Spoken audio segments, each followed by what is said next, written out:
Good morning, thanks for having me. So I'm Lindsay, I'm the asset manager over at HCDA. Thank you for the introduction. HCDA is a state agency created by the state legislature in 1976 to redevelop underutilized communities through public-private partnerships. So our first designated community development district is, of course, Kaka'ako. We got involved with that really in the 80s, and since then we've been laying infrastructure, really laying the groundwork to see the community that you see really being built there today. So exactly what does HCDA do? We are granted various powers by the legislature, so it's a little bit unique for a state agency. We regulate zoning, we write planning rules, we oversee public works projects, get money to lay that infrastructure, sewer, water, electricity, and we really just want to guide the development of these underutilized communities. So right now we only have jurisdiction over 3 communities: Kaka'ako, Kalailoa, and Hei'ia. So focusing in on what I think you guys all care about today is our housing programs. We have 2. We do have the Reserve Housing Program and the Workforce Housing Program. So starting first with the Reserve Housing Program, this is a mandatory program. So all developers in Kaka'ako have to give at least 20% of their units as reserve housing. There's really no exception to this. It doesn't matter if you own the land and you don't get any government financing or anything, you need to give us at least 20% of these reserve housing income qualified units. These units are available to those making less than 140% area median income, so AMI, and the restrictions for buying are very similar to HHFDCs, which is what Lorna mentioned earlier. So income qualifications, owner occupancy requirements, asset limitations, things that you folks are all familiar with. Specifically though, our reserve housing does come with 3 very important requirements. So when someone is buying into this type of development, it's important that they understand these requirements. Sometimes they don't read through the deed properly and it catches them by surprise later. First off, of course, is owner occupancy during the regulated term. Second is that shared equity is due to HCDA upon the first sale of the unit. And then third is that HCDA does retain the first option to purchase back that unit if, for whatever reason, that owner has to sell during the regulated term. So when I'm talking about regulated term, this is a phrase we use basically to talk about the term in which HCDA has a very strong hold on that unit, and it ranges anywhere from 2 years to 10 years for all of our current inventory of reserve housing. Based on the 2005 rules, which govern the majority of our reserve housing units today in Kaka'ako, that regulated term was based on unit affordability. So it was essentially tied to how much that unit cost the person to purchase. So the 2-year terms had more like market price or slightly higher pricing, whereas the 10-year terms were the more heavily discounted units, such as those at Rycroft Terrace. So looking at the differences from HHFDC's program and really other affordable housing type programs in the state, HCDA does not allow the prepayment of shared equity. This is a really big one. I have phone calls about this all the time. HHFDC allows it, but HCDA does not. So a unit owner can only pay off that shared equity when they sell the unit or transfer the title. They cannot do so at any other time. And again, they can only sell the unit after the regulated term has expired. Secondly, HCDA does not allow third mortgages, so home equity line of credit, anything that would demote HCDA's second lien position is not going to be allowed. What we do allow though is refinancing. However, there are certain parameters to refinancing that your client needs to follow in order for us to approve it. We of course would need to execute a subordination document, which does take some time, approximately 4 to 6 weeks.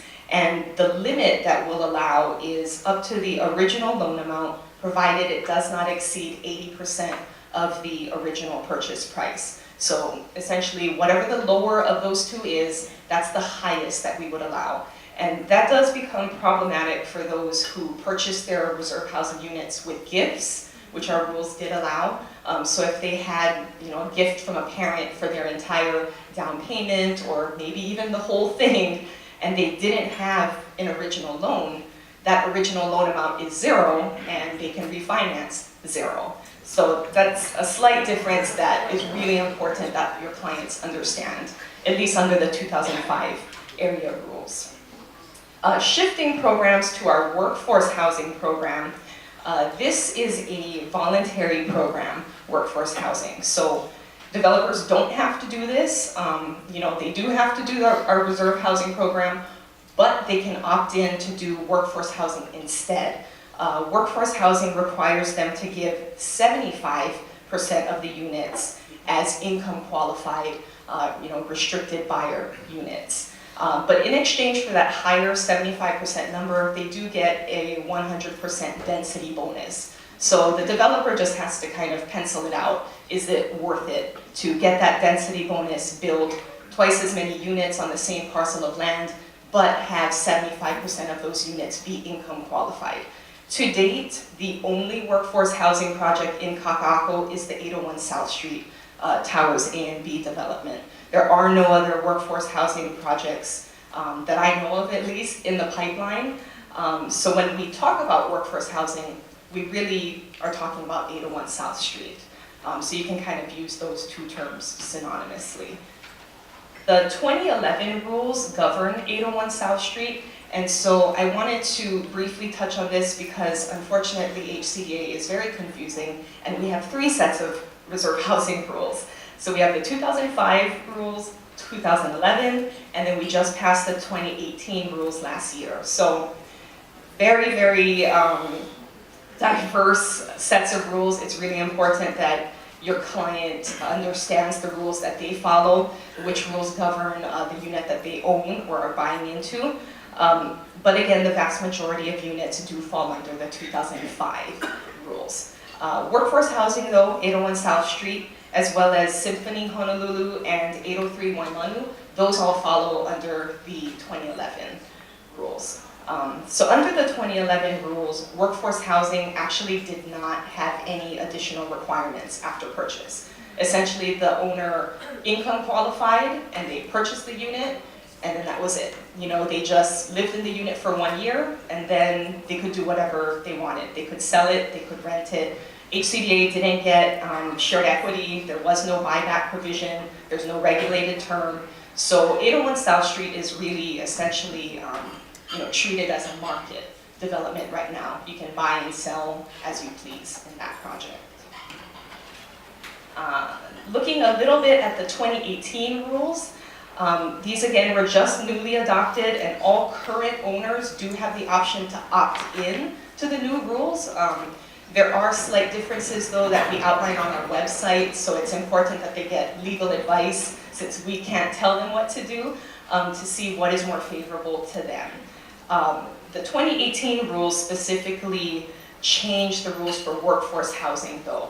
They make them essentially the same as reserved housing, so they take away all of that flexibility. And so now if a developer came and built a workforce housing development, those units would be regulated very much like reserved housing. They would have shared equity, they would have owner occupancy requirement. HCDA would have the first option to purchase it back. So that may affect whether or not we get workforce housing in the future, but those two programs are now very, very similar under the 2018 rules. And the 2018 rules also changed the way regulated term was calculated. Previously, like I mentioned, it was calculated based on unit affordability. Now, with the 2018 rules, it's just a straight 10-year term. 10 years for regulated reserved housing, 10 years for workforce. So any new project that is not vested under the old rules would fall under these 2018 rules. We don't have any currently slated though, because all of the new developments coming up are vested. Kamehameha Schools, the Ward Village neighborhood projects, those are all vested under the 2005 rules. So these new things I just mentioned don't apply to them. So moving on to just one quick example as far as what you folks will likely encounter if you haven't already with your clients is selling the unit after the regulated term expires. This happens really frequently, and so it's important that your client understands the process, because a lot of times they think it's a quick process, and unfortunately it does take a number of weeks. So the better prepared you are, the smoother it'll go. The first thing we do need is a letter notifying us that they want to sell and that they're outside of the regulated term. Again, if they're inside the regulated term, we will purchase back the unit, so you won't get to sell like this. And then we also do need necessary documentation, this list, provided to us so that we can prepare the release of unilateral declaration. I'm working to get all of this templated and posted on our website in a kind of fillable format to make it easier for everyone. That hasn't happened yet, but we are working on a package of documentation. The draft release of unilateral declaration honestly takes the longest. It's the hardest for the owner to complete because they have to fill in all of their own information into the template. So that's where you or the legal representation can help them out, fill in the applicable portions and then give it to us so that our legal can review it. And from the time that we get it, it does take about 4 to 6 weeks for review and execution. So when you're preparing your closing deadlines, keep that in mind because you do need that to close. So it's kind of a backdated schedule. So just to close it out, I wanted to go over briefly our housing projects. In the past 4 years, we've seen the development of a dozen projects. So a lot of new development I'm sure you've been seeing pop up in the past few years. 4,100 total units spread out across these projects you see here. This is a mixture of fee simple, rentals, workforce housing, reserve housing, and market rate housing. But of these specifically, we did develop 877 reserved units and then 784 workforce units. And all of those, again, were in the 801 South Street Towers A and B. So that actually represents about 40% affordables when looking at just the past 4 years. So a very substantial number of income qualified or affordable units were built just in the past 4 years alone. Looking at under construction now, we do have 4 projects in Kaka'ako. 3 of them are rentals. That's Nohona Hale, Art Space Lofts, and Hale Kewalo. And then A'ali'i is a fee simple project by Ward Village.